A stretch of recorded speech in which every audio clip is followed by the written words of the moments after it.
जळगावमधनं एक मोठी राजकीय घडामोड आहे। जळगावमध्ये भाजपला मोठा धक्का बसतोय। जळगावचे भाजपचे विद्यमान खासदार उन्मेष पाटील आज मशाल हाती घेणार आहेत। उन्मेष पाटील आज ठाकरेंच्या शिवसेनेमध्ये प्रवेश करतात।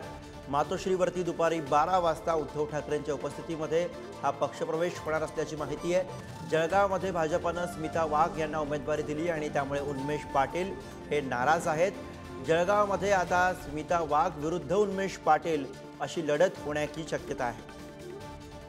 आणि याविषयीचे अधिक अपडेट्स घेऊया। चेतन सावंत आपले प्रतिनिधी सध्या आपल्या सोबत आहेत। चेतन, महत्त्वाची घडामोड मातोश्रीवरती आज कशा हालचाली आपल्याला बघायला मिळणार आहेत जेव्हा उन्मेष पाटील यांचा पक्षप्रवेश आज ठाकरेंच्या शिवसेनेमध्ये होतोय?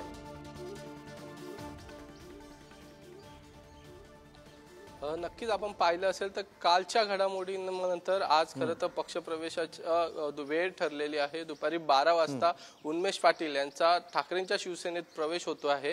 मात्र आपण पाहिलं असेल उन्मेष पाटील हे विद्यमान भाजपचे खासदार होते आणि त्यांचं तिकीट नाकारून स्मिता वाघ यांना भाजपने जळगाव लोकसभा मतदारसंघाचं तिकीट दिलं होतं। त्यानंतर कुठेतरी नाराज असलेले उन्मेष पाटील हे अपक्ष म्हणून उमेदवार असतील असं म्हटलं जात होतं। मात्र या सगळ्या चर्चेला आता पूर्णविराम लागणार आहे। उन्मेष पाटील हे ठाकरेंच्या शिवसेनेत प्रवेश करत आहे आणि महत्त्वाची गोष्ट म्हणजे महाविकास आघाडीमध्ये ही जागा ठाकरेंच्या शिवसेनेसाठी सुटलेली आहे। जळगाव लोकसभा मतदारसंघाच्या जागेवर अद्यापही कोणता उमेदवार देण्यात आला नाही। मात्र जर आपण उमेदवारांची यादी बघितली तर मोठ्या प्रमाणात आहे। त्यातच करण पवार जे नगराध्यक्ष आहे जळगावचे ते देखील या यादीमध्ये आहेत आणि त्यांचा देखील आज ठाकरेंच्या शिवसेनेत प्रवेश होतोय। त्यामुळे उन्मेष पाटील आणि करण पवार या दोघांचंही राजकीय भवितव्य आज नव्याने सुरुवात होणार आहे। ठाकरेंच्या शिवसेनेत प्रवेश केल्यानंतर नेमकं लोकसभा उमेदवारी कोणाला भेटते हे देखील पाहणं महत्त्वाचं असणार आहे।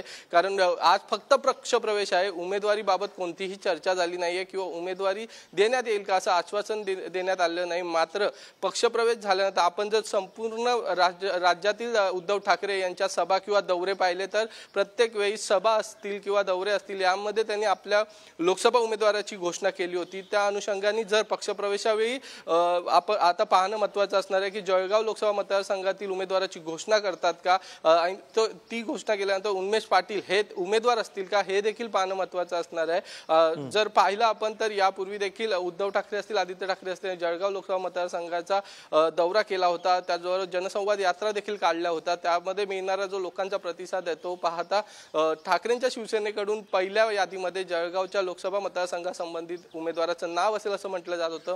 मात्र ते नाव नसल्याने सर्वत्र चर्चा होत होती आणि आता उन्मेष पाटील यांच्या पक्षप्रवेशाने खरं तर ही जळगाव लोकसभा मतदारसंघाच्या उमेदवारीची माळ ही नेमकी उन्मेष पाटील किंवा करण पवार यांपैकी कोणाच्या गळ्यात पडते हे पाहणं देखील तितकंच महत्त्वाचं असणार आहे।